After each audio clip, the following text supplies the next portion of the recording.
Arman, how did you describe the game? Ass water. Yeah. Woo. Ooh. Third Degree, the Third Degree Net Podcast. Third Degree, the Third Degree Net Podcast. Third Degree, the Third Degree Net Podcast. Third Degree, the Third Degree Net Podcast. Third Degree the Podcast is brought to you by listeners like you. If you enjoy this podcast, if you enjoy our work at thirddegree.net or any of the social medias, why not join us at patreon.com/third degree and give us some support. If you join at the Three Amigos level, you can join our wonderful Discord and the fantastic community we've joined there. As always, thanks for your support and on with the podcast. Well, hello there, FC Dallas Curious fan. Welcome to a very sad episode of Third Degree, the podcast. On the panel today is not Dan Crook because he's very busy fulfilling a very special custom OnlyFans request video today. So he's busy doing that. Always takes priority. So in his stead is the guy that we bring in to talk numbers and be soccer nerdy. It is, we mean that in a loving way, Arman Kafai. Howdy, Arman. Hey guys, what's up? How's everyone doing? I know Buzz is on a high because of Newcastle, but yes, and there he is, your hero, my hero, everybody's hero, editor, founder, thirddegree.net, and the original soccer influencer, and the happiest Newcastle fan on the planet, Buzz Carrick. Come in, Buzz. Hey, fellas, maybe not the planet, but I have been following them since 1990-ish, roughly. So they haven't won trophies since before I was born. So I'm pretty happy to 70 years. see them. Yeah. I mean, I think the last even mediocre trophy was in 1969, which yes, is before I was born. So it's like, I'm pretty stoked to see the team I've followed for a long time win something. So that's kind of cool. I dawned on me today when I saw you talking about this. This might, well, I guess U.S. Open Cup championships for Dallas would fall into this same category. But I was about to say this may be the first time you've seen a soccer team that you love win something. Yeah. Well, I definitely thought of, FC Dallas winning 2 Open Cups, which I, have watched both of those happen on TV, or one in person and one on TV, and Supporters Shield. That's cool. I was going to say, Buzz, we sat next to each other for the 2016 one. I was in the stadium for that one. You guys were lame. I was at the original one. Yeah. Oh, yeah. To be fair, in 97, Peter, for the original one, I was still living in Boston working on Revolution games. And Armand probably wasn't alive. I was. when they win what 97. Day was it? 97, yeah. What day? That was in June? Was it? It was after the end of the season, wasn't it, Peter? No, Hadn't DC it was cold won as balls. It was probably November, December. Then I was like 5 months old. It was late in the year. DC had won the season. Yeah, so probably and they were the big favorites, and Dallas went to Ooey Pooey and beat them. Like what? 3 or 4 months old. So you were not soccer conscious quite yet. No. You were just a few weeks away from that. Yep. Well, Buzz, congratulations. Thanks, feel man. Incredibly happy for you. I also feel incredibly sports washed out of this past week, but that's a different story for a different time. What can you do? Imagine being a Liverpool fan. Yeah. All that sports washing. Yeah. So, all right. Well, congratulations. But are you going to get yourself a Carabao Cup trophy replica to put next to your Emmy behind you that you keep showing off to everybody? No. I did buy the throwback Newcastle Brown Ale jersey that they did, a couple months ago. So did it come with some booze? I wish, because Newcastle Brown Ale is a good beer. Does it smell like booze? Like somebody spilled some beer on it? No, because it's new and I don't spill beer on stuff. Well, no, I thought maybe they would send it to you that way. Like it had been on the floor of a dirty Newcastle bar at some point. Just give it that real vibe. No, it's a beautiful shirt. I'm happy for you. Thank you. Arman, thanks for filling in for Dan today. Of course. And I'm stalling because I really don't want to talk about this because boy, howdy. Here's the thing, guys, and Steve Davis did us all a favor by rolling out the 2 awful stats as Dallas drops a big one at home to Vancouver. We wondered what would happen if Vancouver, who, by the way, was coming off a road trip to Mexico, and by the way, and the high of getting out to the next round of the Champions Cup. I think I'm saying that right. Cup, yeah. Yep.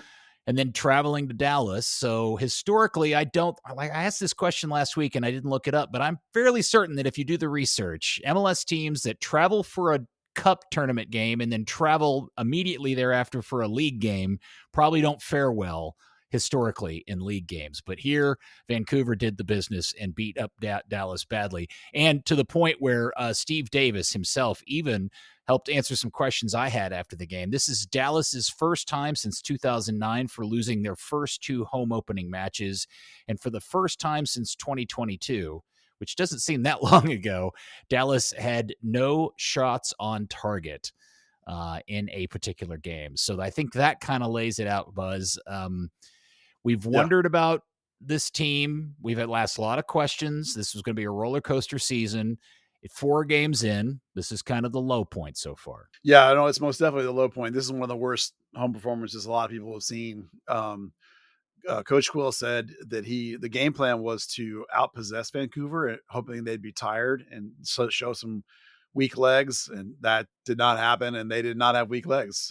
It's very possible that of the teams that are going to Mexico, Vancouver only had to go to Monterrey and then to Dallas. So like, if you're going to pick a Mexican team to play and then come to Dallas, that's about as good as you're going to get is go play Monterrey, because that's pretty much the closest stadium to here in that particular league. And so whatever tired play you were expecting out of Vancouver, that did not happen. They are now 4-0 undefeated in the league, and right now the hottest or best team in the league. They've only allowed something like 6 shots all season. I mean, they're a phenomenal team, and they played FC Dallas out of the park comprehensively. Like there was only one tiny little phase of anything Dallas did that was even worth being positive about at all. It was just one of the more comprehensive defeats we've seen. And obviously you can start to see cracks appearing in sort of the facade that is the player and coaching staff by their body language and countenance and how they carry themselves. And hopefully Quill can rally this thing, because otherwise you're looking at a team in this kind of performance that could be the trigger for a really bad season. When you have a loss like this at the beginning of the year, you really are on the precipice of it turning into a horrible mess, or perhaps you can rally and make some good out of it. But we talked a lot this winter, all of us, about how this was a wooden spoon team until they got Lucia Acosta, and that maybe makes them possibly a team that can fight their way into the playoffs. But not the way it's going right now. They're not going to be. Arman, you are the numbers guy, and I'm wondering if you have looked at the data in any way and come out with anything that gives you any kind of ray of hope that there is something to work with here moving forward. I really hate to be a Debbie Downer, but the sample size is small, so take it with a grain of salt.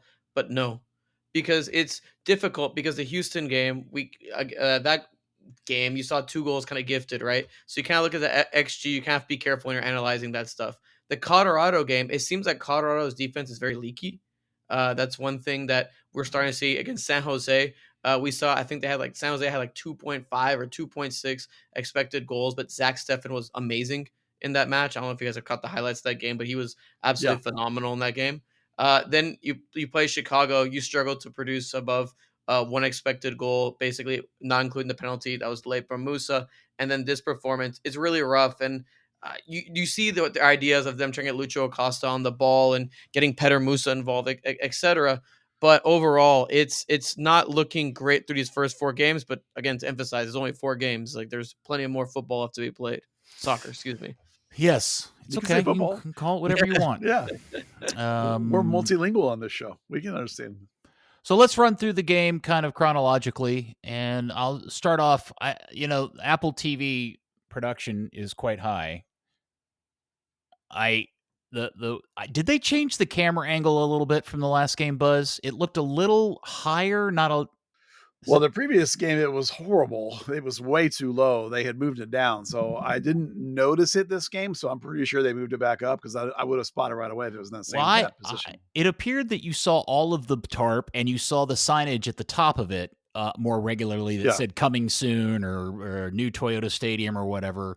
Well, you remember the previous game, somebody even stood up in front of the camera, the game camera. Yeah. And I was like, oh no, this is who put that camera where it is? They fixed that part. Yeah. We didn't test that up before the game, did we? Yeah. No, that was noticeable to me, but the opening shot, the wide shot of the stadium being mostly at least in the camera view, empty is just really distracting and off-putting when you go into it, because you're already in a stadium that has one end of it that's always empty and just looks like a construction zone or a car dealership 24/7. The thing across, it just makes for weird watching of a soccer match. Well, you and I are partially influenced, I'm going to claim or say, by the early days of MLS when tarping of stadiums was a thing all the time. Yeah, we have the big, huge stadiums. PTSD. Yeah, so the olds have that, exactly that. When we see those tarps, we go, oh my God, no. Because it reminds us of how bad it was when you had these 5K attendance games and these tarps everywhere. I never thought about that. You're right. Yeah. I mean, it wasn't just like when you were in the Cotton Bowl, which held 80,000 or something at the time. 75. Obviously, whatever it was. Obviously, you're tarping off lots of that. But it was even small things. There were like 15,000, 20,000 seat stadiums that had tarping. That's how bad it was sometimes. And so we see those tarps, and I'm not joking. When I see those tarps, my emotions hurt. I see them and it just makes me feel terrible. I know why they exist now, but the throwback of like, oh, here we go. Because you just know what people are going to say about FC Dallas because of those damn tarps. Every game, people are going to be like, this team sucks. They can't even fill up that stadium, because people don't know. Well, I had two other observations even before the game started. One was that, and this made me laugh out loud, that the Apple TV score bug, they always show off a team's primary color. For Dallas, its primary color was navy blue. Yeah, I wonder who did that. Not red. Nope. Dallas red. Red Dallas. Nope. Navy blue. Yeah. And then the other part was the hat. Eric Quill changed his hat. Hat watch. Yeah. So here's the thing. He switched to one of those upside down Dallas hats. And he also chose to go to a color of which the other team was wearing in white. Yeah. And I thought, my immediate first joke is this cool or is this a jinx? Well, he's going to go back now. There's no way he's wearing that one again. He's going to go back to the red one for sure. I thought the hat looked cool. I don't know. It's a vacuum. Yeah. I'm a big hat fan. So yeah, in a vacuum, that's a great hat. But like with that performance and the fact that we've been talking about the red hat all season, now all of a sudden he changes it and gets washed, Yeah. All right. Well, I thought that was an ominous sign until 48 seconds into the game, Dallas had its first unforced turnover. Yep. And that was set a very early tone of just a needless turnover. And then it kind of went from there. I said at 10 minutes, I have this note, 10 minutes into this game, and I'm fairly certain Farrington, Pedrinho, Leggett, and Romero each may have touched the ball once collectively. Yeah, I mean, whatever the plan was supposed to be, it wasn't working. Vancouver just held the ball the whole time. Dallas couldn't get it off of them. There's really no press coming from Dallas. They're just willing to let the other team have the ball, which is, what they've been doing all year. So maybe the plan of like get the ball and keep it away didn't somehow get translated to the players because they sure didn't seem like they were in a hurry to try and get it back against Vancouver. Yeah, so like for the next several, 20 minutes of the game, all of my notes are just related to this issue, Buzz, which is Dallas appears to be very confused what to do with the ball in possession. And I watch the game and I'm confused to what the plan is. It's, some teams, in Nico, they used to like pass the ball around in a U shape and try to, get in from the side. Some teams try to run through the middle. Some try to play long, but I honestly don't know. The only thing I can tell is they're all desperately trying to figure out how to get the ball to Lucho Acosta and whether that's it or not. And that, and it appears nobody else on the field matters. Yeah. If you remember Quill's thing is about getting forward just as fast as you can. So a lot of times that's resorting to just boot it up front to see if you can get it to Lucho Acosta. Part of that is because they're finding it completely impossible to build through the middle of the field. Like they don't have anybody in the back who can pass worth a damn. Their best line breaking center back they traded for a bag of peanuts. Their outside backs are not really capable of line breaking. Their center backs are not really capable of line breaking. Their two central mids are trying, but they're not getting the ball. Like Ramiro's effort came up, not that it was low, and he got a whole bunch more touches this time than Leggett did. But then those two guys between them had hardly any progressive passes and no progressive dribbles. Like there's no one in there is capable of receiving the pass, turning and dribbling and beating a guy and passing. So what's happening is since no one can progress through those two lines, the team is just turned into a booted up to one of the wings. And so Lucho Acosta's not even playing in the middle. He's going wide on one side or the other. Previous games, it was almost always on the left side. This game, it was almost always on the right side for some reason. Moore's trying to run up there, but he's not getting up there in time. So basically, Dallas just boots it up into one of the corners and hopes that Lucho Acosta can get to it. And that's it. It's the whole offense. So, Arman, Buzz and I are old dudes. We watch this game with our eyes. We love the eyeball test and the X eyeball, or whatever you want to call it. You, on the other hand, are really into the numbers. And I'm wondering if we asked you what the numbers are that maybe say something good is possible, but what are the reality, the hard, maybe sad numbers that you have seen that may explain some of this? They're just not producing opportunities. And I mean, guys, you guys can see it with your eyes as well. And you can see on the passing charts, they cannot, and this problem that you guys are talking about, progressing the ball from the midfield up, you can see it in the, Buzz, you post the passing charts all the time from my friend Sebastian.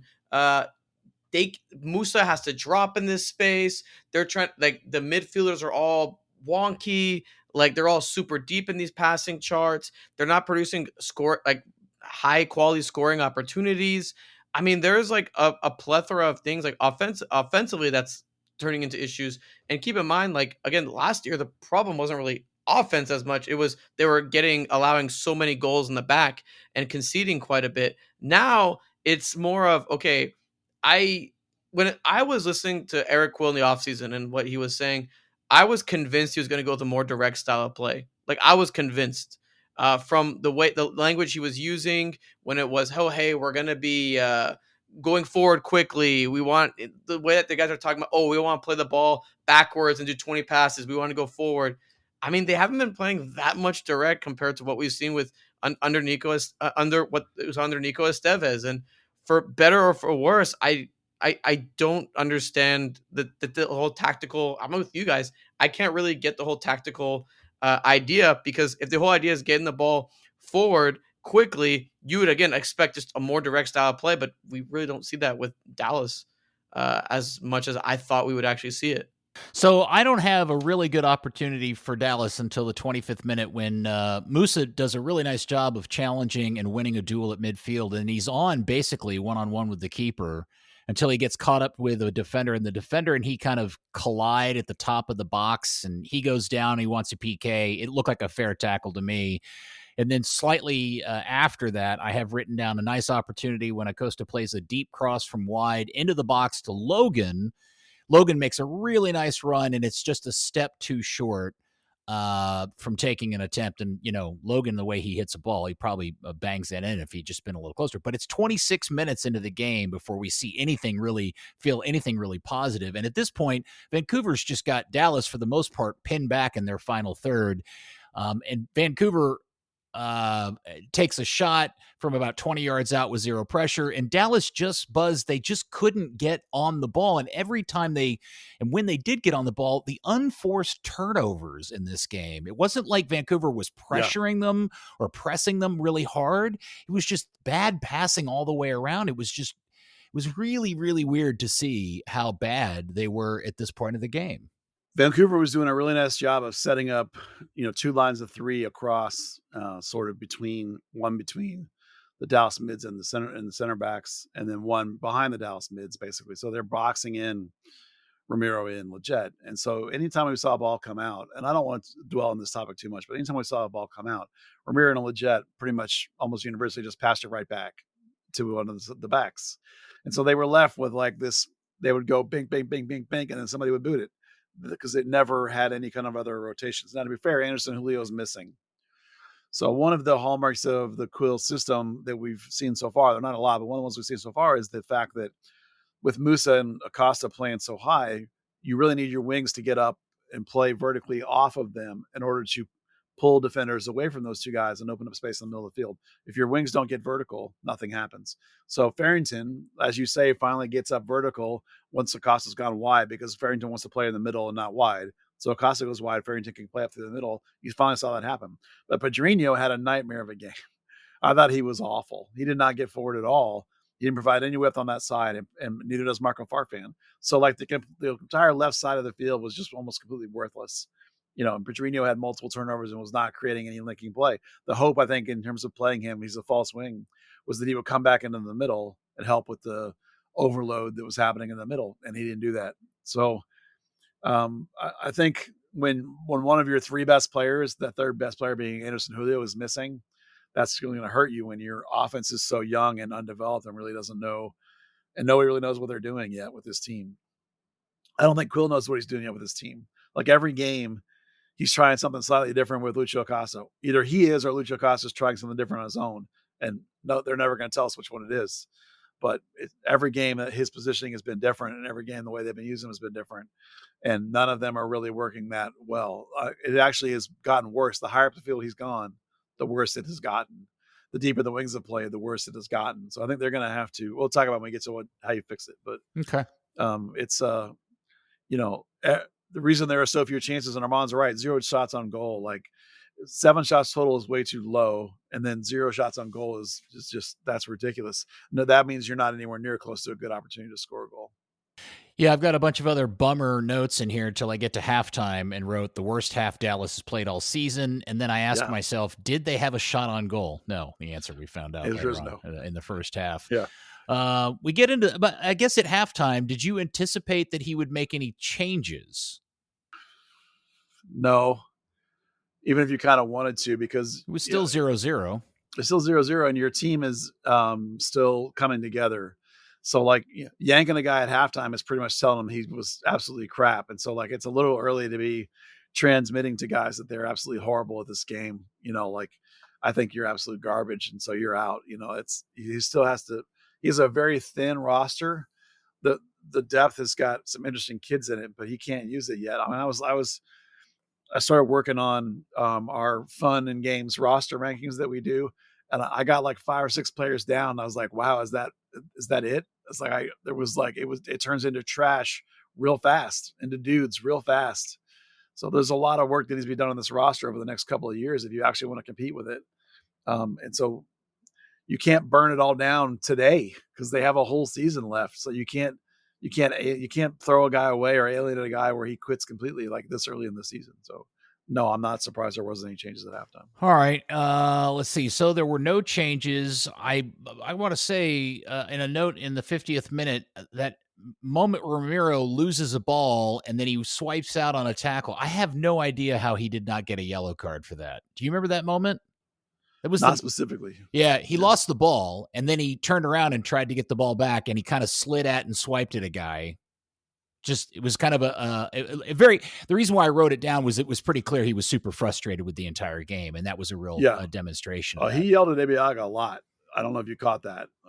Well, speaking of Ibeagha, in the 54th minute, Vancouver played that ball in from behind and Ibi and Paes kind of meet each other and there was some confusion about what was going to happen there.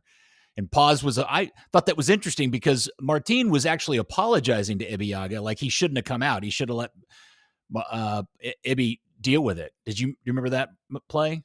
A little bit, but what I was going to say about it is, you remember that Ibeagha and Oz swapped sides, so there probably was some organizational communication, understanding about how you're going to play each side that threw everybody off a little bit. Now we know Ibeagha's played on the right before; he did it a whole bunch last year, but on the left before, he did a whole bunch last year. But still, like when you've been working on it for like 3 months, it still throws you off to switch sides, and I imagine that put a little bit of miscommunication about where guys would be when they got balls coming out like that. And then the corner that results from that leads to Vancouver's goal. It was, man, I love Paes, but his refusal to come out and deal with crosses is the reason why he's still in MLS. He's not good. Well, that in his feet. He's not very good with crosses. Well, start that play with Pedrinho being 20 yards out of position and asleep. And he doesn't start moving until the ball is actually past his guy who's 20 yards away from him. So that guy gets 15 seconds to cross the ball in and set it up and take plenty of time. And then on the back post, Marco Farfan, his striker drifts back away from him. So Marco loses track of him and then spins him and is beating him. And so 2 defenders fall asleep. The wonderful ball comes in and the guy's cleanly finishes it and Paes is nowhere near it. So it's a confluence of the fact that Dallas always sucks at cross balls into the box. Part of that is because Paes is not good at them. Part of that is because Ibiaga's not good at him. Part of them is that Farfan's not good at him. So, and part of them is that they never close down guys in those wide spaces. That's been a problem for like 5 years now, closing down. You go back to all the way when Lucci was coach. Remember getting out and get those crosses, those guys. It's not corners always. It's almost always high from that sort of perpendicular to zone 14 out there or outside the top of the box. It's been a problem for 5 years and they haven't figured it out. So hopefully someday somebody will figure it out. All right, Arman, at that point, they're down 1-0. They haven't had a shot on goal. They're not playing well. I thought, I'm going to look at the bench and see what Quill's options were. Boy, there's just not a lot in the bag, is there? Their depth is just so thin. Like, they're very top-heavy, right, offensively with, Musa, Acosta, etc. And then when you kind of go down the bench, it's like... But isn't it funny how when the Acosta signing happened, the entire mood and attitude about this season flipped on its head because suddenly we had this MLS MVP on the roster, but it's only one guy. And I feel like we tried to like batten down the temperature a little bit and say, hey, it's great to have one guy, but this isn't going to change the fact that this still remains a really thin roster. And this may be the first moment of the season where that really got exposed. Well, it's not helping that some of your guys that are better players are out for short-term or long-term. Like Giovanni Jesus, we thought would be a good player. You wouldn't even have had to have gone and spent money on Shaq Moore if he's not out for 2 years in a row, right? Shoka Fumana was one of their best midfielders last year, and we haven't seen him at all. He was sick, and now he's hurt again. Paxton Pomagol we haven't seen in a year and a half, but he's $1 million player. He was on the fringe of the national team and got hurt. So that's where a lot of your best depth and quality that you're missing right now are. Once you get past that, they've gone back more to their idea of they're going to bring kids through. So a lot of your depth is kids, but clearly right now, Coach Quill doesn't trust those guys yet. We have not seen Tarek Scott off the bench. We have not seen Nolan Arnas off the bench, right? And then when it comes to pure roster construction, there isn't anybody else in the back.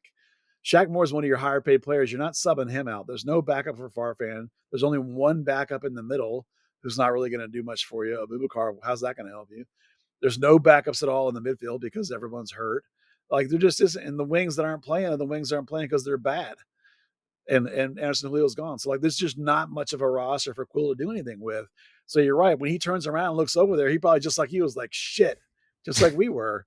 Like he almost was like shaking his head at one point, like this is all I have. Well, his answer was to put on Kamungo for Pedrinho, and that's not exactly an inspiring substitution. And based on the way Bernie played for the rest of the game, I have it written down. I'm just going to say it. Bernie is not MLS quality. He is so not ready for this level. I know he had a nice little spurt, and I know he's got a fantastic story. But if Bernie Kamungo was just a kid out of the academy or some kid they bought from someplace else and he didn't have this really wonderful story about being an immigrant and the lottery stuff, we would be all over his ass as fans for how poor he's been. Yeah, but Quill loves him because Quill was the one that sort of found him and discovered him. So that's part of it too. Like Quill has this faith in the kid, but like at this point, like he's as bad as Bernie, Buzz. I know, as bad as Bernie's playing, as bad as Pedrinho is playing, I know Leo Chu's in the doghouse, but it's like a 20-minute thing. Just bring on Leo Chu or bring on Tarek Scott. Granted, Tarek Scott came off of a double ACL, MCL, but that was a year ago now, right? He played really well for North Texas last year. Right. Well, that was my question. I know you've said this in the Discord and stuff, but because my initial thought is how terrible must Leo Chu be if you can't get in over Bernie Kamungo, who's been playing this poorly? Well, I think that's doghouse. I think that's warrior mentality because you remember he showed up in camp and lost the beep test, came in dead last by like a long way and got beat out by 18-year-old kids and college draft picks by a significant margin. So a guy that's been a pro for multiple years can't do that. So that guy's good and was way into the doghouse, and then he got hurt. So like he wasn't training for a couple of weeks. So like, granted, at some point you just got to eat your hatred of the guy and go, that might be the best guy I have in that moment because Bernie's been playing so poorly. He really is the only other guy you have left if you think you can't put in Tarek Scott, but I don't know why you can't.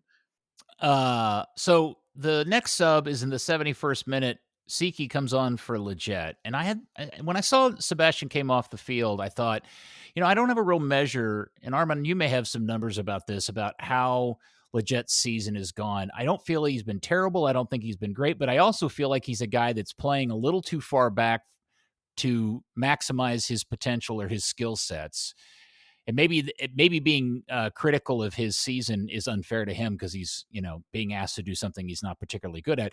But when we get to the issue of those two guys and ball progression, we know what Ramiro is. Is the problem then really more about Leget than it is Ramiro, if you understand my question? About progressing the ball? Yeah. Well, Leget's outplayed Ramiro until this game. This was a really bad game by Leget, so by his standards. So I'm not surprised that he came out for Siki and Sebling, who is a player who can do some progressive things and get the ball moving a little bit in midfield. The thing is that Ramiro's never going to do that because Ramiro, at least the way he plays here, is a pure 6. So you would have been better off probably to bring in Siki for him, just because Leget at least can also do that. And maybe then with two guys that have some of that ability, it might have been better. Arman, where were you feeling about bringing off Leget at that point? Yeah, I mean, like you guys said, Leget has been having the greatest of years. Again, because of the way, I guess, how far back I guess they're having him play. I mean, he's a guy that if you looked at expected assist numbers and stuff, you're like, okay, this guy was good. Back, I think in 22, 23, I want to say when he had a little bit of time with New England as well. And those are more offensive metrics, right? You're not going to get that from a 6'8". You're going to get more of an 8'10" kind of player. And if you look at American Soccer Analysis has a stat called goals added, which essentially is more of almost like a progressive passing measure of sorts to a degree, and how close you're getting the ball to the net, and are you getting in more goals added, expected threat added positions, which are higher up the field. Leget's number right now is the worst he's ever had at FC Dallas by a significant margin. It's minus 0.8, which is significantly low compared to what he was, and a lot of it's from his dribbling and his passing as well. Yeah. So a lot of it has been going not, and again, you don't need to be forward launching the ball up the field, etc. But when you play consistently negative, it's going to consistently ding you quite a bit. So, I mean, that's a metric right there that kind of describes what's going on with Sebastian pretty well. 78 Dallas has a nice counter-attacking opportunity that turns into 2 bites at it, but they didn't even end up firing a shot at goal. 82, Patterson comes on for Farrington, and Lawless Abubakar comes on. I'm just going to say it. That's the most ridiculous hair I've ever seen in my entire life. That looks both distracting and dangerous for an opponent if that pokes somebody in the eye. Yeah, I'm not 100% sure what's going on there. I think is it dreadlocks that he's wrapping up? I'm not, probably the wrong guy to ask. There's probably a good listener to the pod, a good curious listener that has a full insight into the hair thing going on there. I'm just saying, if I'm a forward and I got to go up for a ball and that giant thing is in my face, I'm going to be mad about that. It's a good distraction. Yeah. Yes. Maybe it's part of his good game. Then it works. Well, I have some thoughts about that sub. Because this is the point where he switches to 3 in the back. Yeah, that's my thought is about 3 in the back. I'm on board conceptually with going 3 at the back to try and bring. Boy, talk about PTSD. Hold on. Yeah, I know. I said it conceptually. The idea is that you bring more offensive players further to the field. The trick is that you don't do it by bringing on a center back, because that brings on more defense. What you have to do is you have to look at the 11 on the field and say, who's on the field that can play center back so that I can release everybody else up the field? And that answer is Marco Farfan. So you put Marco Farfan as your 3rd center back, and then you bring on 2 offensive subs. You take off. That allows more to release up, and then you take off your 6 and you take off your tired wing, and you bring on 2 offensive-minded players, and that way you are 3 at the back, and now you have some overloads happening. But you don't do it by bringing on a center back, because that doesn't give you any extra offense. Because now Farfan has to play offense, which is not really a thing. So the concept is right. The execution of that concept was wrong in this particular case. And yes, I would say that to Eric's face if I got the chance. I would tell him I thought it was wrong. I'd be like, what are you doing? But, Well, they get into added time, and I yelled at Farfan at the television when he gave up the completely BS foul that just gave the ball back to Vancouver when they were, like 30 seconds left in the game and they were trying to push for a goal. That was really stupid on his part. And I was so mad at him and yelled at the TV. I actually made a note about it. Well, to be fair to some of the subs, Dallas had way more passes and balls into the box in the last 10 minutes than they did in the entire rest of the game. Mhm. Like Delgado and whoever else came in, leaking out my brain in the second, actually were able to get things for it ain't much. No, it's a difference between like. By the way, 5 versus Vancouver 1. really started to run out of gas at that point too. Well, so. sure, but like some level of what they tried kind of worked, which shows that like the idea of going 3 and bringing an extra body forward would have possibly worked if you'd have done it. All right. Cool. If you had better players, it would work. Right? Yeah. I mean, again, it's all about the players. So let me caveat with the question I'm about to ask you with this statement. It's 4 games into an MLS season. It's so early in the season. I don't care if you're Vancouver and you're 4-0 or you're 0-4. The story is not told yet. This is just the beginning of. We all know MLS doesn't really heat up until August. Sure. You can play yourself out of the playoffs, but you're not out of the playoffs after 4 games. So my question is, after watching for 4 games, can either of you tell me what this team is good at? Arman, you want to take a swing at that? I would probably say like we kind of saw it in the Colorado game. And again, just emphasize Colorado kind of makes everyone play this way, but they're really good at like when I guess they do it well, they're really good at pressing pretty high and forcing turnovers. We kind of saw that a little bit in the Vancouver game as well, too. Like in some moments they were pressing, Vancouver couldn't get the ball, couldn't control the ball. I think that's something with Musa. Musa is a workhorse. I mean, he goes up and down the field like crazy. Yeah. Acosta in the right areas can be a workhorse. We all know Farrington likes to go up and down the field quite a bit, and that's I think Buzz, you said it on a either like a burn or post game reaction. That's one of his best traits is just him trying to get the ball, like him getting the ball. That's probably the only thing I would say. I mean, outside of that, the defense that doesn't look exactly great. The midfield is virtually non-existent. And I'm saying this with all due respect, if Anderson Julio's your make or break player, I feel like that's a big problem across multiple things. I mean, he didn't play that much for RSL last year, and he wasn't their make or break player, to be honest with you. He scored quite a bit of goals, but they had moments when he wasn't in the lineup and they were fine. So I don't know.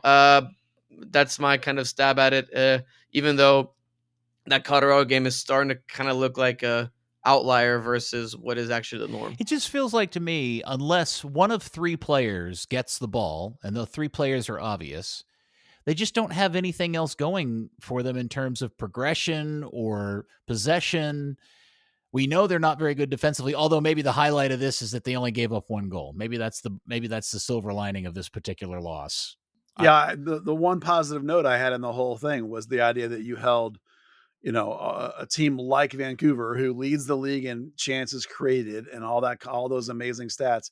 You held them to, 9 shots, which is not horrible. They did get 5 of them on target, but like the part of the problem though is that even that silver lining happened because Dallas sat really, really deep and played like a low block. So yeah, mild silver lining. But in the first half alone, Vancouver put 4 balls across the face of the goal and just didn't have anybody.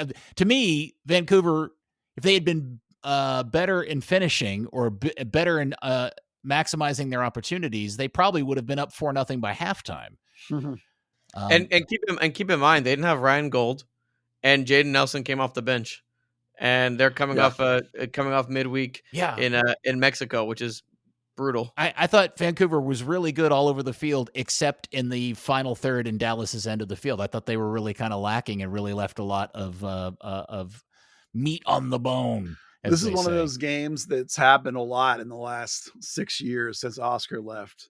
Not a lot, but it's happened frequently where Dallas, somewhat early in the season, will play against a team, and everyone's like, "Holy crap, that team is so far better than Dallas." It just demonstrates what a huge gap there is between the best teams and the bad teams. Yeah. And it's just very clear that like, even if you like the new coach and like some of the moves they're making, this is still the very beginning of whatever build they're doing. and there's still a massive roster gap from FC Dallas to these best teams. Yeah, see, I think the thing that this game shows us or tells us is the first 3 games were against teams that were either anywhere from really, really bad to they may be a playoff team in Chicago. Now you've played a legitimately a team that's in form, playing well, and probably going to end up being one of the better teams in the Western Conference. And this is the flaming bag of poop you got out of it. So I don't know where out of these 4 games, are they this bad in reality? Are they as good as we thought maybe they were when we saw them play in Houston? Because all of the really good moments that we've seen so far in 4 games has very much been in spurts. I was going back and looking through all my notes in the 4 games, and I've yet to identify an extended period of time in any half of any of the 4 games where I was like, wow, Dallas has really found their rhythm. This is their deal. I just have yet to see them put that down for more than a very brief moment of nice passing between Acosta and Musa. Well, to be fair, there are 4 teams worse than Dallas, and they have played the first place team and the 4th place team in the West, and they played the 6th place team in the East. So that is a little bit, Houston's trash, but that is a little bit of a tough start schedule wise. Some of those teams have good results because they played Dallas on the other hand, but it could be worse. You could have 1 point like Sporting KC, Houston, and LA Galaxy do. Imagine if you're the LA Galaxy, you just won the cup and now are one of the worst teams in the whole league. Granted, partially that's because Puig is up. Maybe they should have put Puig on the IR for the year, right? Mm-hmm. But they didn't. So, it is early in the season. You're going to have a series of games against some of these teams that aren't as good. You're going to have a chance to make some points. I think we all talked about how bad this defense was going to be, and they still have no backups. Like the right backup is a 20-year-old kid who played 20 games in college, and that's it. The center backup is a dude that the Colorado Rapids, who are not always a great defense, let walk, and that's it. There's no left backup. The other center back is 19 and has played 1 game in MLS Next Pro and never played a first team game. The guy the 6th they just signed is 18, never played a first team game. So he played 1. Played 1. I'm sorry. And then everyone else is back hurt. in February. So half the roster is 18 to 20 years old and has never played hardly at all, or they're hurt. So it's going to be, part of rebuilding is always going to be painful. And when you have a team that to us looks like they haven't, you remember they went into the winter, they were like, we got to fix the defense. We're going to rebuild the defense. They got rid of some dudes and then they brought in Osaze. Gide looks great. Who's been great. He's been absolutely fantastic. Great pickup, but not you got rid of Tafari and got him. And he looks great, but is he insanely better than Tafari? So that's kind of just a straight swap sort of, or maybe a small upgrade over Tafari. The rest of it is the same. And maybe it's worse because Yaramini was a great 6. So it's I don't know what people expected out of this defense. Now, the offense, I think, can be exciting, and it has a couple of issues the last 2 games that I think are solvable. And I'm going to tell you how I think they're solvable when we get to that part of the show. Well, no, let's get to that because the question I'm having is the current situation with 4 points in 4 games, is it a byproduct of A, Quill's system, or B, bad roster construction? I think Quill made a couple of bad choices along the way. Like last game, he may have owned up to those choices. I think what's getting him right now is that he's focused on trying to maximize Lucho Acosta and Petar Musa.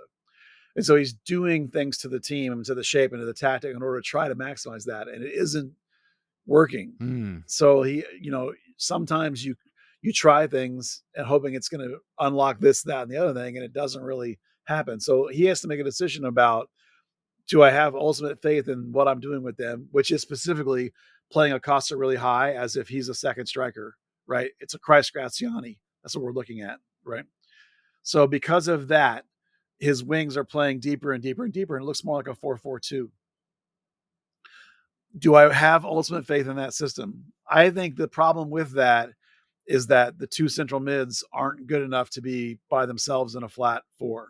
So you then have to solve this problem. So your problem is that when you do this, your wings are now way deep in midfield. So you don't have those outside runs that are opening the defense in front of Musa and Acosta. So that's the issue offensively. So how do you fix that? Well, one is that you either have outside wings that understand that they're going to have to be blasting up and down the field the whole game. Anderson Julio understands that and can do that. Nobody else understands that and can do that. Bernie doesn't understand it. Logan probably could understand that if you communicated it to him, but he's not that guy. He wants to be up in the middle as well. So that's part of your problem is you've lost that verticality and lost that ability to open the defense. So in order to fix that, you either have to be able to play a formation that puts those wings back high, or and thus probably have to have Acosta come back to midfield so you don't get overloaded in midfield. So there's a couple of formations you could do to solve that problem.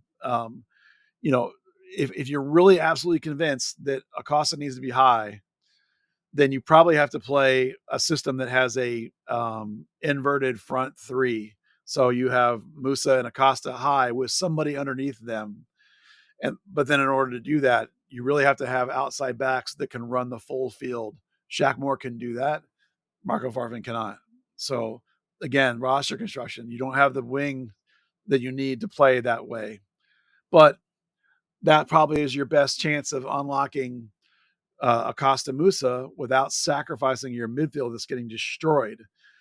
If you went to a more of a 4-3-3 and played Ramiro as a pure 6 and let Lletget be an 8, you have to find another 8. So right now, maybe that would be a Pedrinho or something, I don't know. But then you would run into the same problem. You would run into the problem of what am I going to do with Anderson Julio? Because if you play a 4-3-3, you're going to have, Lucho and Musa up high. And then where's Anderson Julio going to play? Is he going to do that? He's the only wing and he's flip-flopping side. Like, it gets confusing about how you maximize these players. You have to make a decision about how you're going to use Lucho Costa. You really do, because the whole thing will change based on that, because he's an MVP caliber player, right? So in a way, he's the fulcrum of the tactic. So you have to either have pure belief that he and Musa together up high is the way, or you have to understand that, like, I'm getting killed because I don't have wings. And so, Lucho, you got to come back and play in the midfield. And that's not easy, right? So finding a tactic that implies Lucho Costa as a second forward and has wing play, and lets you get another body in midfield.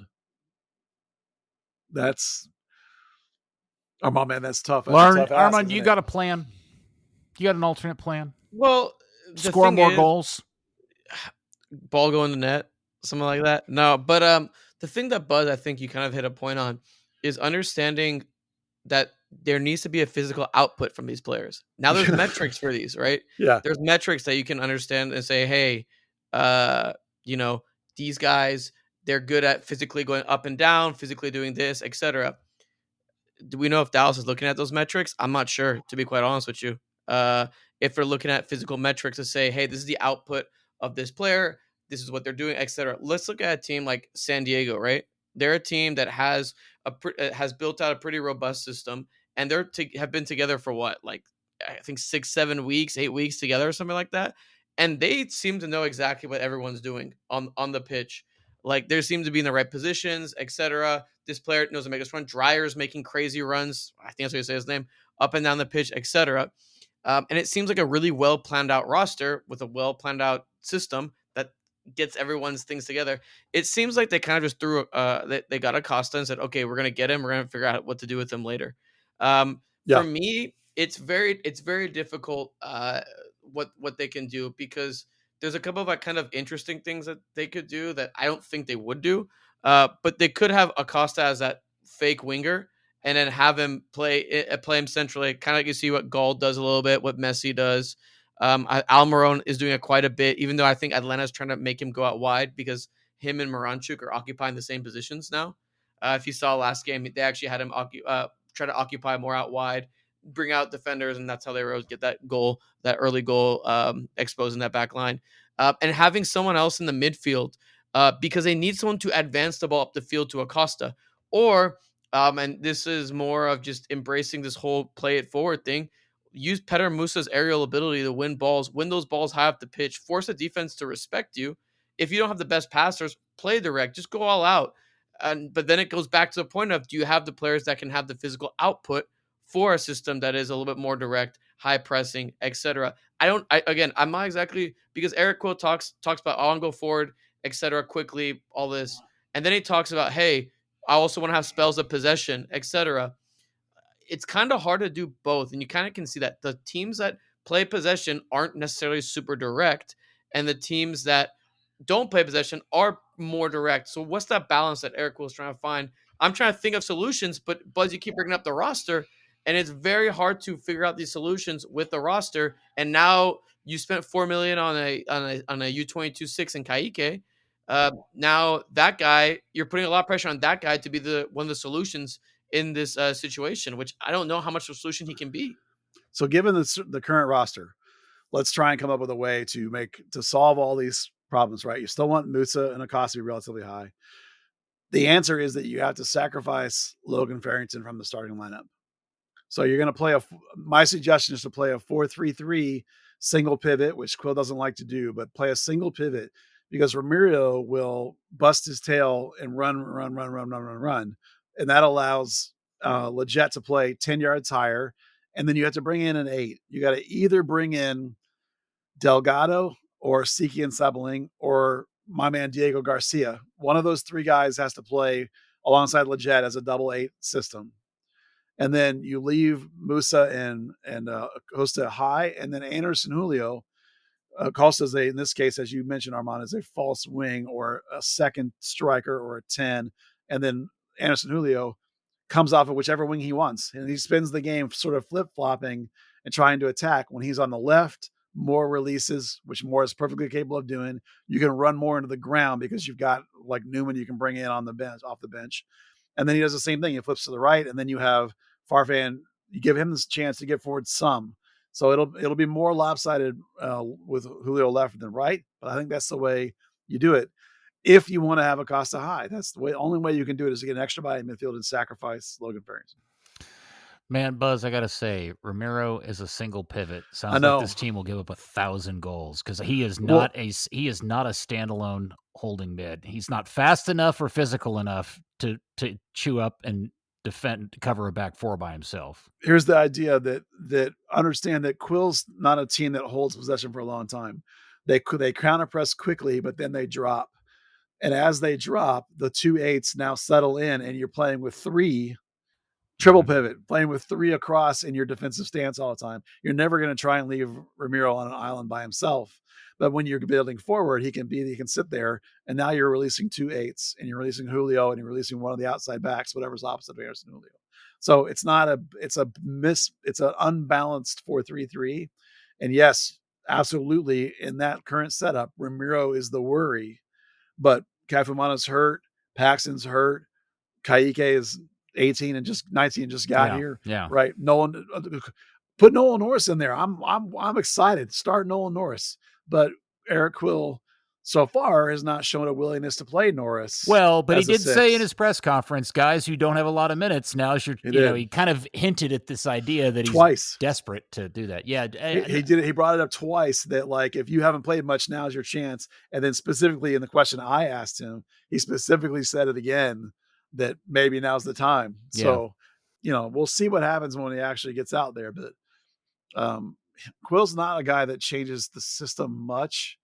So I would bet on 4-2. If I was going to bet, I would bet on 4-2-3-1, but still. Yeah, a lot of eyes are on Quill. And whether this is fair or not, I am going to bring this up because it's something that I have a feeling is going to come up repeatedly over the course of the season, which is MLS 2025 featured 10 new managers. And of the 10, Quill has the worst record of them all, minus Robin Fraser in Toronto.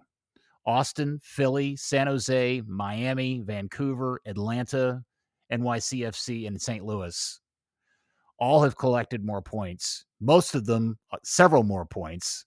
Atlanta, I think, is tied at 6 along with Austin. And it's just something to keep an eye on because there were a lot of managers available out in the market. Dallas ended up with Eric Quill, and I just wonder as we move through the season how much that's going to become a talking point. Atlanta's on 4. They have 4. Yeah, they're tied with Dallas at 4. Yeah. Orlando's only got 4 points. I mean, we all got faith in Pappy, but there's I'm talking about teams that replace their manager. That's my point here. We talk about Philly and Miami's probably not a fair one, but the guy that they took over Vancouver, maybe, we'll just have to keep an eye on that. And Yeah. I mean, I think, like, to be fair to Quill, this is his first division job. Like we have to get we have Dallas, to Peter. yeah we have to. Yeah, I thanks. mean, that sounds like a broken record every time we say that, right? Yeah. But you have to keep expectations in line, like, with that, and it's going to come with the growing pains, like from what we saw the week before, or where I know you the talking point on y'all on the pod was what's going to happen if something worse happens, like reaction wise, from there. And now it's okay. How you're going to adjust? How you're going to adjust to this? To me, you're kind of seeing what a first-year coach is going to bring you. Yeah. It's going to come with growing pains. It's going to come with at least he coached a team of professionals before, unlike the previous two coaches. Yay, we hired the most experienced, least experienced guy. Yeah, it's FC Dallas. Come on, I know. Predicted back in April. All right, so now they have to travel to Salt Lake, who are just a couple of points ahead. Good news for Dallas. Diego Luna will be with the national team, and they won't have to face the young tattooed kid.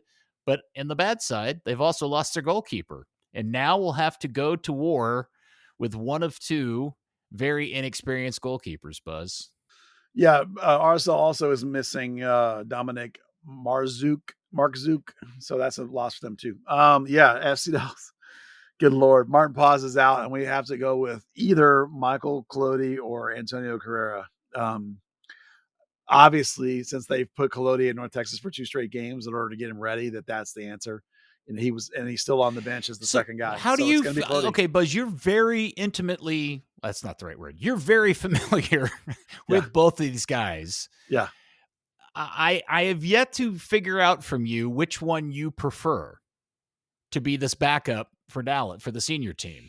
I don't know that I have a preference. One of them is a better long-term prospect than the other, but one of them is much more experienced and much more Buzz, I'm holding mature. a gun to your head for Saturday. Who is the one that you think should start in this game? It's going to be Collodi, and it should be Collodi. Okay. The Carrera is capable of immense performances and humongous games.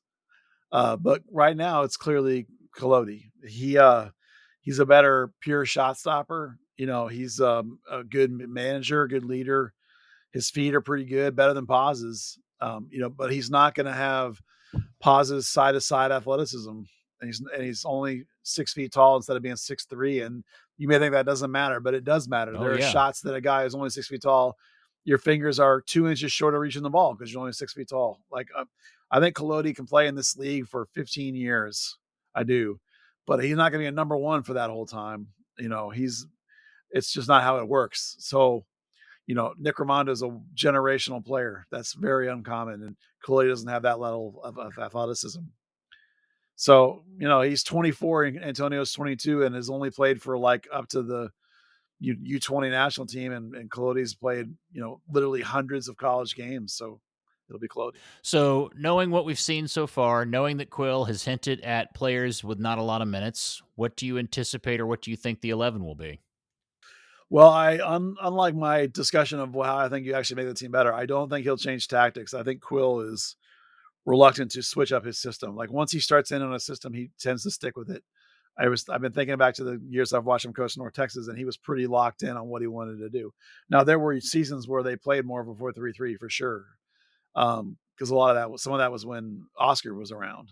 But at the same time, and Lucci was around, who was also a pure 4-3-3 guy. But I think he'll stick with 4-2-3-1. So the question is, does he have where these weaknesses are? Is there anyone who could come in across the back line that can help?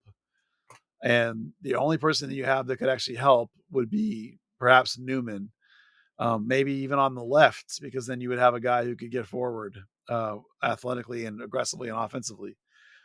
Putting in Abubakar only would be like as a gesture of, you were so bad, you're going to sit a game. And I don't know if Ibiaga, you can do that to Ibiaga because he's, in a lot of ways, he's kind of your captain unofficially. Mm-hmm.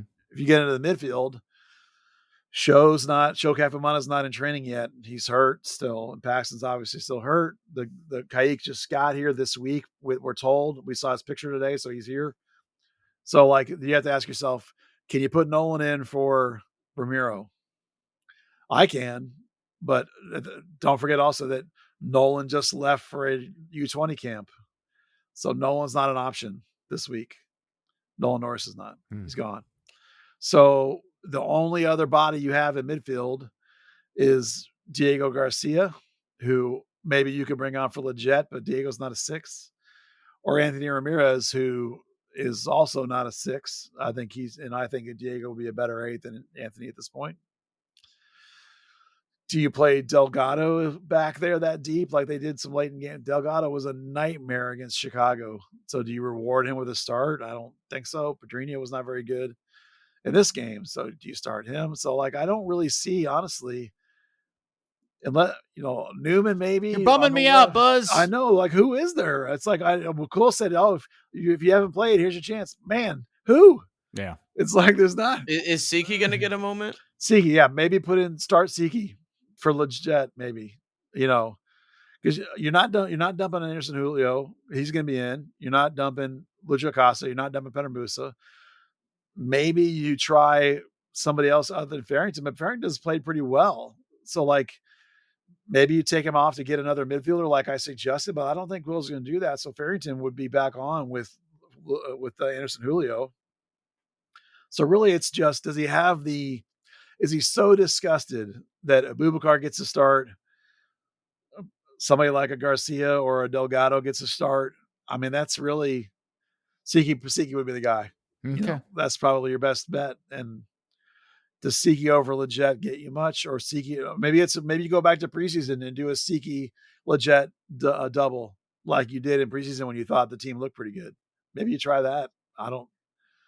What's your harebrained idea, Arman? I mean, you're going to slot Anderson Julio back in the lineup. Against his former team? Yep, revenge game. You hope to. Does anybody know if he's actually going to be back? Because he's looking for his green card? Oh, that is a fair point. I have no idea. Sometimes, because let's discuss how that works. You know this, Peter. When you go to get your green card, or just like you do when you go to get your visa, you go and you have a meeting, and they go, check all your paperwork, and you dot all the I's, and they go, okay, we'll call you. And then you sit there and you wait. And depending on how it goes. Did he have to go? Did he have to go back to his home country? Yeah. Okay. Yeah. So he's in. Christ, where is he then? Insert home country here. Yeah. It's amazing I don't remember. He had to go back home. So sometimes it takes 2 weeks or a week. Sometimes it can take. There are horror stories where guys have gotten stuck. There was a FC Dallas had a trainer once who went home over the holidays, and when it came time to come back to the United States, his visa got denied, and he never came back. He never worked for the team again. He was never to be they seen lost him. again. He was a great trainer. Yeah. They lost him, and it was stranger things have happened. So, like, we assume Anderson Julio will be back, but we don't actually know that he'll be back. It's entirely possible that he won't be back. Mm-hmm. That has happened. For sure. Usually I would say that green cards and visas take 2 weeks to get picked up, but sometimes they've been a week and sometimes they've been longer. So entirely possible. That's an excellent point you make, that he may not be back. After this week, just for everybody heads up, they've got a home game against Kansas City and then a road game in Atlanta and then a home game versus Seattle as they enter into the month of April. So just there you go. All right. Well, RSL and Kansas City are both near-ish to them in the standings. So is Atlanta. So is Seattle. So those are theoretically teams you're on par with. And by the way, we should mention on a sad note, Paul Arriola officially with the torn ACL. He suffered during Champions Cup. That is a sad turn of events for Paul, who not only had to leave teams, now has torn his ACL, and I took a pay cut to do all this. So I guess he would have gotten paid eventually. Oh, he's getting his money. Yeah, he's getting his money. Yeah. So we feel terrible for you, Paul. That's a really crummy way for your season to go. So there you go. Okay. Anything else about Dallas, Buzz, or Arman you wanted to bring up? Any stats or points or thoughts or observations? Well, we probably bummed everybody out, but it's It's all Arman's fault. It's him on this. Yeah, Yeah, I guess He's a ray of sunshine. You're the I mean, look, it's just gonna be interesting to see how I think Quill wants to set up the team, and I would be again. I kind of call us the non-reaction zone where we just have to keep calm, but we're entering the reaction zone set for 5 games. So this will be the game where you kind of figure out what like how a team is looking, etc. But one thing that I see a lot of people always kind of point out this Colorado game, and again, I kind of want to emphasize like the more you look at Colorado and the way they've been playing, etc. That Colorado team seems like a team that's gonna be I kind of coined that Dallas would be more chaotic. I was wrong. It's more Colorado that forces teams to play like this, etc. So I'd be careful taking too much stock into that Colorado game, and kind of look around for the more full body of work. And I think we'll get a really good idea going after this RSL game. Okay, where's this team lie, etc. And I think, looking at the schedule ahead, don't want to get too ahead. But that game against SKC, I know they came back down 3-0, but that was a bizarre comeback to say the least. That game will be a point where I think we'll really see, okay, how is Dallas standing up? Because SKC is looking really rough to start the year, like really rough. And that would be kind of like either a get right game for Dallas or kind of like, what exactly is going on here? The only other thing I would say about Dallas is that they're definitely still are missing 2 basic fundamental roster pieces. They're missing a center back. There should be 5, and they're missing a left back. So it's like this window runs through the end of next month. So they really should. They have 1 open roster spot for sure, and they could make room if they wanted to add somebody else. So like they should be like Quill should be in there every day, knocking on the offense of his TD and his soccer ops guy and saying like, "Hey, where's my new center back? Where's my left back?" There should be. Well, I get Buzz. Do you think they're actually going to add more to the roster at this point? I think my impression is they're done, at least until the summer window. No, I think they'll add 1 more player. I don't know how they'll do it, but I think they'll add a player. Really? Yeah, because they talked about that. Like, well, maybe Kaik was it. Yeah. See, I was under the impression Kaik was it, but I'm just looking at the basic roster construction. They're short of center back, so. They've been short of center back for a couple years. Yeah. Buzz. Well, they've always had 5 though, and now they only have 4. So, they were model. Yeah. Okay. Is always 5. All right. Saturday, 8:30 in Salt Lake. Let's see how it goes. Hopefully it is better. Trinity FC had a really weird week coming off beating league leading Brooklyn, whipping them 6-0. They had a game in Lexington rescheduled for an earlier time on the day. Was it Saturday? Yeah, Saturday. Yeah, they moved it up to 11 first. And then the league decided, and I actually know this, I was talking to somebody from the team earlier today. It turns out that their flight was supposed to get into Lexington late Friday night. And so they were prepared. It was the league that decided not to. The league decided, well, there's not enough time. That's player safety. 12 hours isn't enough. And that's why the game got rescheduled. Yeah. I appreciate and applaud protecting players. That's good. That seems soft. NBA players arrive at 3 a.m. and play at noon the next day. And then sit the game out. Take a game off. Well, funny enough, though, that means that Trinity now has to go to Brooklyn and play at Brooklyn. Yeah. So they're going to get a home and away with Brooklyn. And Brooklyn will be gunning for them after losing 6-0. But Brooklyn still. Has Brooklyn won yet since the second half of the season? I didn't look this weekend to see if they did, but yeah, look, that Dallas throttled them, so like they're going to feel really good. The trick is to not get complacent. I thought it looked really nice with Lancaster.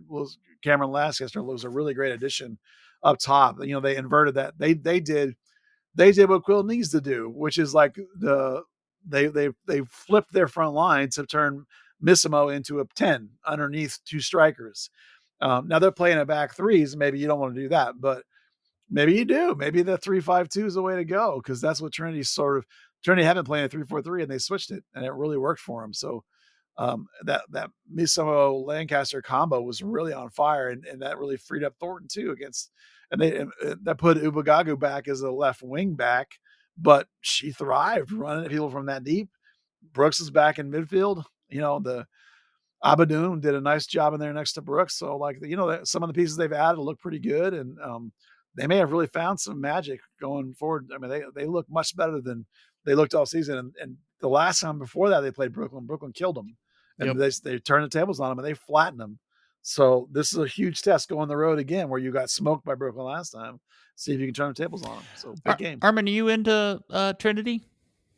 He's wearing a Trinity shirt. Dude. I'm wearing a Trinity shirt right now. I can't see it behind your. Oh, there it is. Okay, it was hidden behind your microphone. Yeah. No, it's hidden. No, I mean Dallas. I mean, from the first half of the season, I think they were the highest, either second or highest expected goal difference in the USL Super League. Yeah, they have stats for USL Super League, which surprised me. Shout out American Soccer Analysis.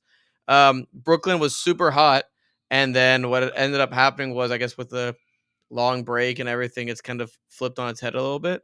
But I was at the game when they played Tampa Bay, and they were kind of trying to figure it out. It looked like, to a degree, offensively, trying to figure out a way to get Missimo involved. But it looked way better once they like Buzz said, once they flipped the system and obviously destroyed Brooklyn 6-0. I mean, they beat Lexington 6-0 last in the fall season, I think, too, or 6-2 or something like ridiculous like that. But one thing I wanted to add, there's actually a little North Texas Brooklyn FC connection.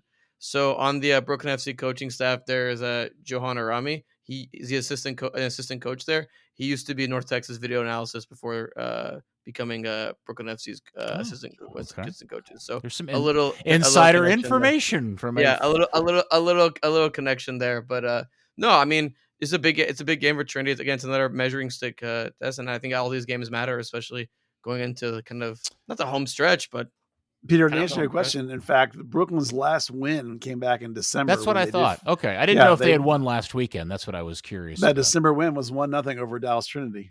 So they lost after they played Dallas too? Yeah, that was that. Yeah. Their games since then are loss, tie, loss. They lost to Fort Lauderdale 2-0. Wow. Yesterday. That is weird. Or 2 days, Saturday. That team was smoking, and Buzz and Dan said they really didn't have a lot of changes to the team, and they're on a winless streak. Okay. Buzz, were you there Friday for North Texas 3-2 win? I watched it on TV. I did not go because that was the dust storm day when all the and if you watched it on TV, it was like playing in a sandstorm. I felt bad for those guys, but they did win. They won 3-2. There's not a whole lot of takeaways from that, except that right now Sam Sarver is probably their best player, and he knows it, and he is not afraid to tell everybody that he is. We'll have to keep an eye on that. The part FC Dallas fans will care about is Alvo Augusto started and looked pretty dang solid. Mo Cisse, who's the Penn State kid, the left back, does not look that great, but the Portuguese kid, Augusto, looks real. So that was exciting. I mean, he needs a season down there or half a season or something, but that was a pretty good first display on his part. Other than that, it's a bunch of kids rotating in and out. They sent down, Diego Garcia's and Tariq's. And what's important to talk about in this context is they played on Friday. And that's actually really bad, playing on Friday, because they have to determine their lineup based on what FC Dallas is going to do. So, like, you can't, like, if you play on Sunday, FC Dallas plays, and if guys don't get in, they go play for North Texas. So you can't do that if they play on Friday. You have to assume that I can't play Diego Garcia, I can't play Tariq Scott, I can't play Anthony Ramirez because I might need them. They might need to come off the bench on Saturday. I can't play them 90 minutes on Friday and then have them be there on Saturday. So playing on Friday is really bad. They need to stop, get that out of there and play on Saturday or Sunday, Saturday after even FC Dallas, but more importantly, play on Sundays, or because otherwise you're really handcuffing yourself in terms of like your usability for those guys that are the bounce between kind of guys. But anyway, Dynamo Dos next for them. That'll be a fun game. Always a rivalry game. So good win for Gall that he won a game. And the big thing happening this particular week, in fact, it's tomorrow. We're recording this on Monday. So Tuesday is the debut of our new USL 1 team, Texoma. And they are debuting. I was talking about this on the show Saturday. I still think this is really cool. The club's very first game is a U.S. Open Cup game, and they're playing against Foro, which we all know is the local amateur side that just won the state amateur tournament, and now has announced they themselves are playing in the new League of Clubs league. League for Clubs, yeah. So they're making what I consider to be a move up to a level that is comparative to Denton Diablos and Chupacabras and Vaqueros. This is the same level as NPSL, USL 2. So they're becoming effectively that summer team for college kids. Now you can play in those leagues and not use that model. You don't have to use the college kids. You can use your own kids, or you can use semi-pro kids or whatever, particularly in that league for clubs. So like they're moving up, in my opinion, from UPSL. Mm-hmm. Somebody from UPSL might claim it's the same level, but I don't think it is. So, this, for example, is FC Dallas has a team in UPSL. Their academy U18 team also fields a team because they have so many players. They field a team in UPSL as well. So they effectively are in two leagues at the same time. The U18 team is. The league that Foro is joining is the league where Dallas is going to field a U23 team. So different level to me. So that's fascinating. Step move by Foro to sort of proclaim themselves as, we've been the best amateur team in the state for 3 or 4 years now. We're going to come up a level and we're going to see what we got. Where are they going to play their games? Do we know? It did not say in the information that came out from the league from clubs. So right now they play at a high school, I think. Dan always knows which one it is. I don't remember. All right. Well, this game is at 7:00 on Tuesday, and they are playing it up at Bearcat Stadium up in Sherman, which is Texoma's stadium. Yep. So congratulations to them. I saw somebody post somebody got their very own Texoma jersey the other day and posted a picture of it in your Discord, and it's nice. I dig it. Looks good. Yeah, it's a good looking jersey. For sure. All right. It's better than all of FC Dallas' jerseys, except maybe North Texas' new away one, which is really good. All right. Let's see. Let me look through the run sheet. Is there any more red crayon on here? It does not appear that there is. Arman, you're a special guest. Is there anything you wanted to talk about that we didn't throw on the list? Well, Nations League is this week as well. That's right. With some big games. I mean, USA, Panama, and Canada, Mexico, which I'm really excited for. I mean, I think that game is going to be an absolutely fantastic affair. I mean, if it was funny, I was talking to Daniel Robertson today, and he was like, the betting odds between Mexico and Canada are super close. Like it could go like that's normally you don't see that. You normally see Mexico super dominant over Canada, etc. So super excited to see that. Super excited to see what role Tanner Tessman has with the national team. I think he's been super. Someone pointed out on Discord, but he's been playing quite a bit for Leon, and right now too. I think. They just said that Johnny Cardoso isn't traveling, so Jack McGlynn's actually replacing him with the in the national team. So I wonder if that opens up even more of a spot for Tanner Tessman to have an opportunity to play and show out. I mean, it's pretty cool to see another guy from the academy make an impact. I had this. What's the word? I had this epiphany last week on Thursday when the games finished in the Europa League. That Tanner Tessman, a kid that I Buzz watched way more than I did in the academy, is now going to end up playing in a European quarterfinal 2-leg knockout competition against my Manchester United in the beginning of April on the 3rd and 10th. Isn't it a small world? Isn't that crazy? See, Arman, here's the thing. You won't get this, but there was a time in a day where Buzz and I used to get all geeked out about Jeff Agus playing somewhere overseas, or JJ Pierce's finest. I mean, or just name any kind of random, American playing anywhere in Europe was like a big deal to us. And now it's so commonplace. Plano's Chasering was in Germany. Yeah, right. Exactly. I mean, there's a whole list it's not a whole list. It's a short list of American players that were finding themselves over in opportunities in Europe. And now it's so ubiquitous. Everybody looks at me like I'm crazy when I go a little goofy about Tanner Tessman playing against Manchester United in the Europa League quarterfinal. And you just don't get it. This was never anything I ever thought I'd ever see in my lifetime. So it's very cool. And they wonder why Tarps give us the shakes. Right. Yeah. We started with Tarps giving us the shakes, and we end with Tanner Tessman being cool. No, I have a shout out, but go ahead, Arman. I have a funny story about Jeff Agus. So I was doing a story with who was it? Pro Soccer USA about the whole MLS Skills Challenge. So I sat down with Jeff Agus, and he was like, we were talking. I was like, oh, I go to school at UTD, and he was like, oh, I went to JJ Pierce, and he's like, is that Whataburger still there on that corner of, I think it was like Coit and Campbell or something like that? I was like, yeah. He's like, yeah, I used to go there quite a bit. I'm like, damn, this is so random. I'm talking to Jeff Agus about Richardson, Texas, out of all. Were you places were in the you map. hypnotized by his calves? He was wearing long pants, so I couldn't be hypnotized. Most massive calves I've ever seen on a human being in my life. Jeff Agus. True Agus. story. His calves were bigger than my thighs. It was ridiculous. All right, here's my shout out. You ready? Peter, does the name Roman Torres from FC Dallas do anything for you? I know the name. Yeah. Yeah. Okay. So Roman Torres is the kid. This is my favorite pathway to being a pro story ever. He's the kid who had that amazing Dallas Cup for the FC Dallas ECNL team, where he scored 5 or 6 game-winning goals. I remember and had that crazy run. He went to Germany, to the 6th division in Germany, and then he came back to the United States and he played for Tulsa Athletic and a USL team, and he ended up getting himself into Creighton and played for Creighton for a season or so or two. By now he's already 22 or whatever. So he got drafted by Minnesota this year, the Minnesota United, Really? off of his great job at Creighton. Yeah. And they signed him to Minnesota too. And they now have loaned him to Birmingham Legion, which is a USL championship team. They've played 2 games. He has 2 starts and 2 assists. Wow. So ECNL Roman Torres, who was a kid who had that amazing Dallas Cup run, we were like, why is this kid not in the academy? And he got called into North Texas. Do you remember that? And he played some games in North Texas, never played in the academy. And he had the craziest pathway of all time.